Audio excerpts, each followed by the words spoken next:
to help you understand why prompt engineering is so important, I'm going to give you an initial example that shows where we tap into really complex capabilities of ChatGPT, but you can also do this with other large language models. And the way we tap into these capabilities is by using a pattern that we can use when we're writing prompts to get into these really interesting abilities of the large language models.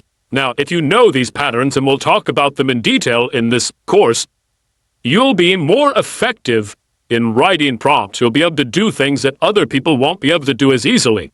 Now, I'm going to give you an example. It's going to use something called the persona pattern. Now, I'm not going to go into detail about the persona pattern at this point, but basically it's a pattern that we see all over the place. You'll see lots of different examples of this pattern out there on the internet, where people talk about using it to do lots and lots of different things.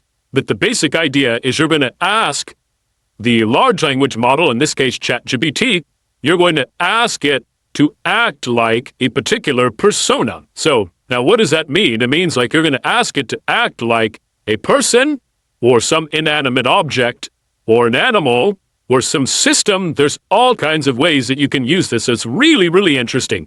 But we're going to use it in this example to tap into a persona that is close to me, but one that I know nothing about the domain. So one of the really useful things about the persona pattern is you can imagine if you needed to go phone an expert to get help on some problem, you know who you would call, but you don't know exactly what they would tell you or how they would analyze your problem. And so I wanted something where I know an expert that I could go to. In this case, my wife is a speech-language pathologist, so I could have her look at the output and tell me how good it was. But I know nothing about being a speech-language pathologist or how to do their job.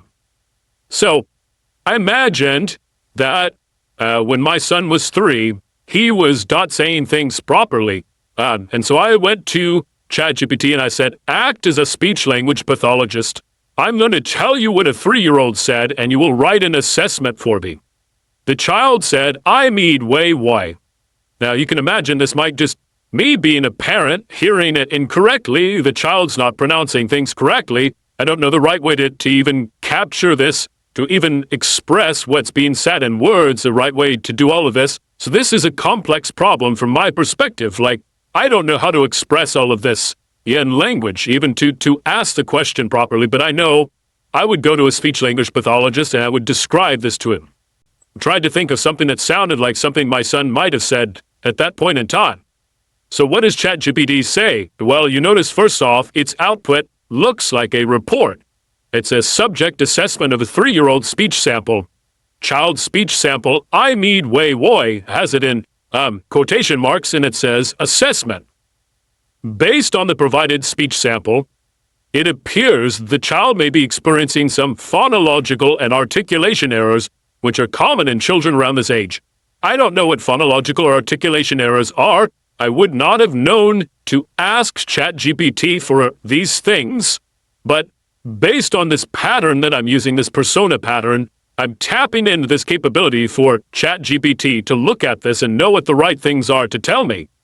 So it says there's phonological and articulation errors. So it says the child's utterance appears to have errors in consonant production and possibly some difficulty with syllable structure.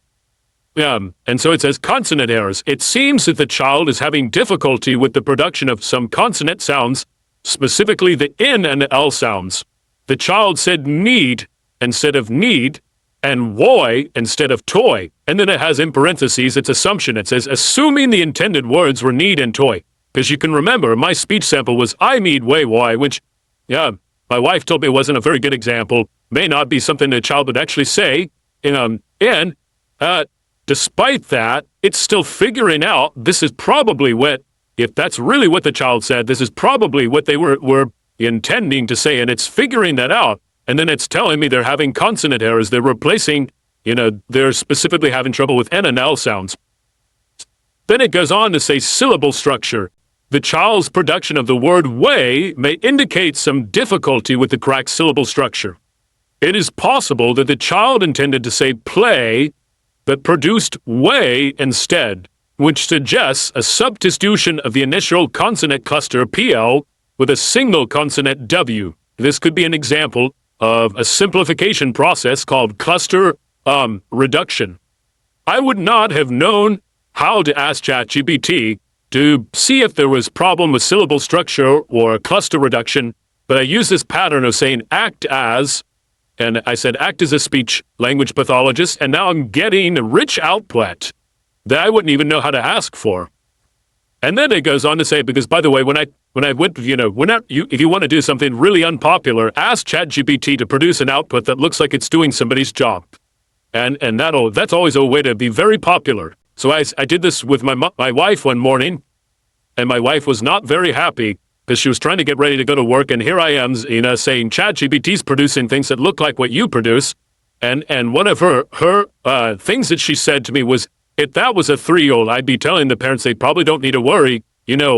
Children's speech is continuing to evolve. And I'm paraphrasing what she said. She said much more eloquently.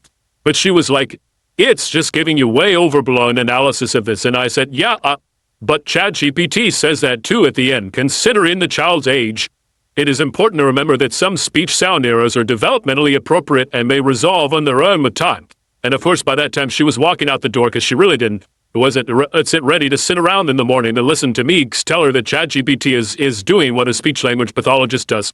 Do I think it's going to take her job? No. But I think it has really vast and powerful capabilities that we can tap into with the right patterns. Absolutely. And do I think it gives us the ability to focus on the things that maybe we really want to spend our time on. My wife loves working with kids. She loves interacting with them and trying to understand how to help them. Write input reports, maybe, I'm not sure. Don't want to speak too much for my wife, but I would guess it's maybe not her most favorite part of the job. She really loves working with the kids and trying to help the kids. And so you can imagine something like this where it allows her to focus more on the things that she really cares about in the real world. And, maybe it can help her to give form to her thought around the child's needs and write these reports. And so I just hope that you'll see that with a little bit of the right, structure in our prompts, we can create these really powerful ways of giving form to our ideas and our thoughts through large language models like